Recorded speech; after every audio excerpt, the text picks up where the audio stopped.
busy with the wind events that are going on in the red flag warning, so we are upstaffed completely and we have people ready to respond. Initially around 9:13 this morning there was a dispatch for a vegetation fire. We had a full vegetation first alarm, which included aircraft, multiple brush rigs, and what we call type 1 obstructed firefighting rigs. We got here this morning and we found a 40 by 40 foot fire. Heavy fuels, but slow rate of spread. Fortunately, not too many structures directly nearby, but they are close to the vicinity. Our crews deployed a quick attack and started to knock out our fire and kept it under control.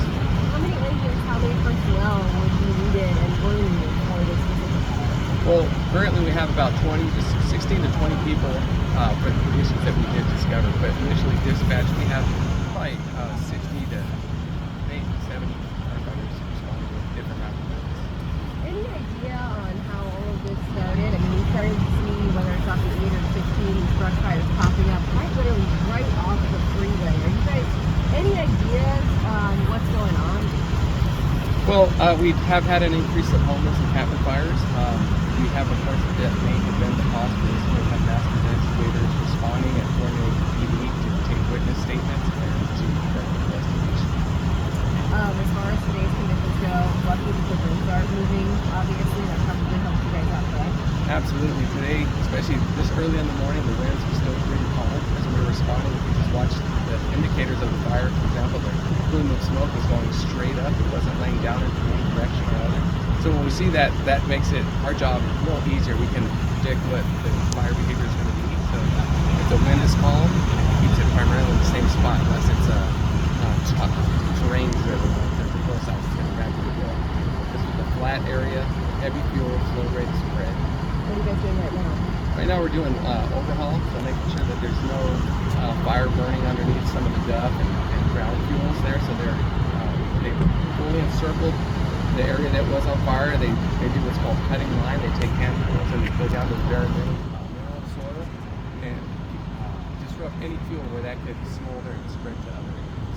If you catch a fire like this and you see all of this wreck and it's just a tinderbox, explain what you guys are truly doing with the last 3 weeks in the middle of January. Sure. Well, first of all, weather is a big component, right? The dry weather, the dry air, coupled with the wind, that creates a challenge. And then we throw in some of the topography, the hillsides that we are responding to, and those heavier fuels. That creates, when those things all line up, it should create some very severe fire conditions. Today's fire didn't incorporate all those components, so it's easier to manage and get a quick grasp. I forgot to ask, how long did it take to put the fire out properly? I would say to get what we call a knockdown on the fire, to stop the forward rate of spread, 5, maybe 10 minutes, but now there's probably about 20 to 45 minutes of total.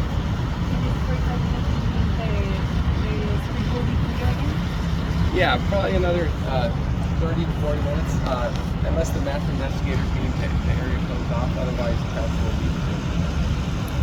These past couple of weeks, we've really seen just the tremendous work that firefighters have done. We've seen multiple fires break out throughout San Diego. Can you just talk about the work and being there just in time to put out the fire and how important it is to be giving the warnings that really right now is not the time to be playing any, fire activities, and really we need to continue heeding to those warnings because of these fire conditions. Absolutely. Just, awareness of what we're doing and the effects of the potential of what we're doing as citizens in the community, right? We want to be fire conscious, make sure that we have good clearance. We talked about those types of things, but also some of the activities that we're doing. Is there any potential for that? But not everybody's fully aware of those risks. As far as firefighters go, I'm very proud of our members of the San Diego Fire Rescue Department as well as our neighboring agencies. We've come together to work hand in hand and respond quickly with these fires. This is a time where we're trained and we get to do what we love to do. We get to fight fire. Unfortunately, it's under unfortunate circumstances for other people, but when we get a chance to get out there and do what we're trained to do, it brings us job satisfaction and then seeing how we can help them. So I'm very proud of the people that I work with on the job. Talk about the benefits of being in an urban setting where we constantly fire stations are such a close opinion. Absolutely. So one of the questions we talk about sometimes is the proximity of fire engines to the mall and urban interface. San Diego City is a metropolitan area, but we just, we have 52 fire stations, and they're all positioned relatively close to each other. As the neighborhoods spread out from the center of the city, there's little broader coverage areas, but at the same time, where this fire took place today, there's such a high concentration of fire engines. We had, I think 10 fire engines here in less than 5 minutes, and without looking at the numbers, but I'd say it's something.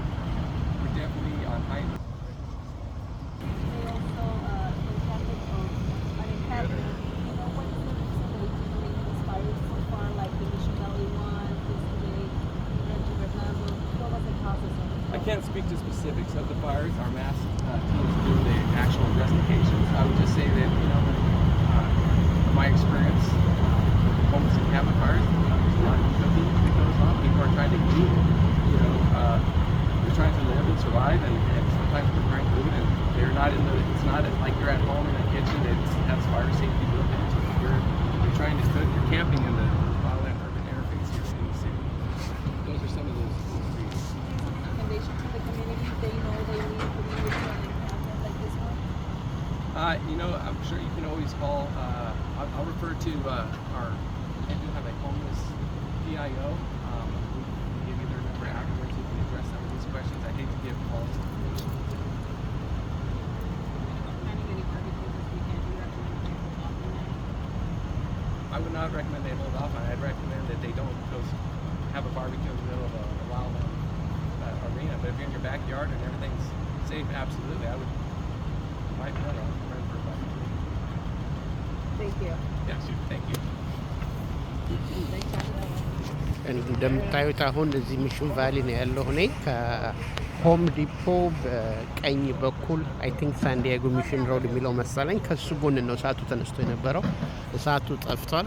እንደምታዩት የሳንዲያጎ የፋየር ቺፍ ፍሎሬስ አሁን ገለጻ አድርገው ነበር። እንደምታዩት ኒውስ ክሩ ሁሉ ነገር ግን ያሉት እሳቱ ጠፍቷል፣ ተረጋጉ የሚል ነገር ነው ያለን ማለት ነው። ሆም ዲፖ ይሄው